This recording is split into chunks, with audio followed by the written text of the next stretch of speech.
ज्याला मोठं व्हायचं आहे, ज्याला प्रदेशाबाहेर जायचं आहे, त्याला तर सर्वांबरोबर व्यवसाय करावा लागेल. सर्वजण त्याचे ग्राहक असतील, सर्वजण त्याचे सप्लायर असू शकतील, त्याला जात पात धर्माचं काही बंधन नसेल. अशा वेळेस पुन्हा ही ती जी मराठा आयडेंटिटी तुम्ही उभी करता उद्योजकांमध्ये, ती अडचणीची ठरणार नाही का? नाही, मग आता तुम्ही मला सांगा, तुमच्या गावामध्ये प्रत्येक गावामध्ये एक मारवाडी माणूस किंवा गुजराती माणूस किराणा मालाचं दुकान टाकून बसला. तो आला ना, त्यांचंही नातेवाईकांचं जाळ आहे. पण माल कोण कुठं खरेदी करतं की कुठल्याही गावामध्ये आपण शेठच्या दुकानामध्ये माल खरेदी करतो, मराठ्याकडे जात नाही.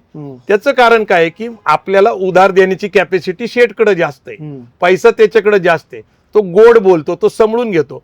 आता हे सगळे गुण आपल्याला आत्मसात करावे लागतील. आणि व्यवसाय, आता मी बिल्डर आहे, मी 5,000 फ्लॅट विकलेला माणूस.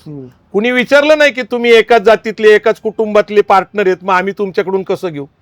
असा विषयच नाहीये. लोक तुम्ही जातीमध्ये एकत्र येऊन व्यवसाय करता का कुटुंबातनं एकत्र येऊन का? तुम्ही लोकांना काय प्रोडक्ट देता, काय क्वालिटी देता, काय कॉस्ट देता आणि त्याची तुम्ही लायबिलिटी किती घेता, बेस्ट ऑफ द बेस्ट द्यायला शिका.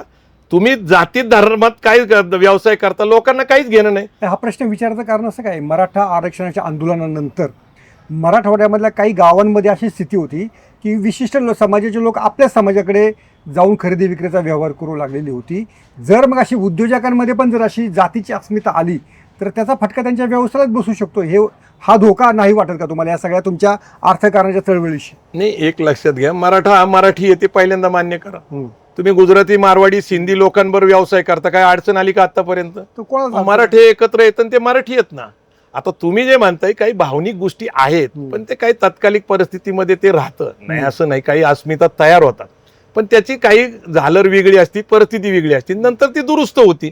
आता आम्ही समजा जे परदेशात आमचे लोक उद्योग व्यवसाय केले, तिथंच आता समजा अमेरिका किंवा लंडनला गेले, सगळे ख्रिश्चन लोक आहेत, ते म्हणणार आहेत का तुम्ही हिंदू आहे तुमच्याकडून आम्ही फॅसिलिटीज घेणार नाही? असं नाही. जागतिकीकरणाने जगभर संधी जाईल. आता आपण ज्या गाड्या वापरतो, काही जपानवरनं येतात, काही जर्मनीवरनं येतात. सगळे ब्रँडच्या गाड्यांचा जर तुम्ही विचार केला तर आपण म्हणतो का की जर्मनमध्ये ॲडॉल्फ हिटलर होता, ॲडॉल्फ हिटलरनी जूनचं खूप शोषण केलं, आम्ही त्यांची गाडी घेणार नाही? आम्हाला बेस्ट गाडी पाहिजे, मर्सिडीज, BMW बेस्ट पाहिजे, ऑडी बेस्ट पाहिजे, आपल्याला वॉक्सवेगन बेस्ट पाहिजे. हे सगळे जर्मनीच्या गाड्या आहेत. टोयोटा असेल किंवा सुझुकी असेल किंवा मित्सुबिशी असेल, ह्या जपानच्या गाड्या आहेत. आज जपाननी त्या काळामध्ये दुसऱ्या महायुद्धामध्ये अतिरेक केला होता आणि त्यांच्यावर बॉम्ब टाकला गेला.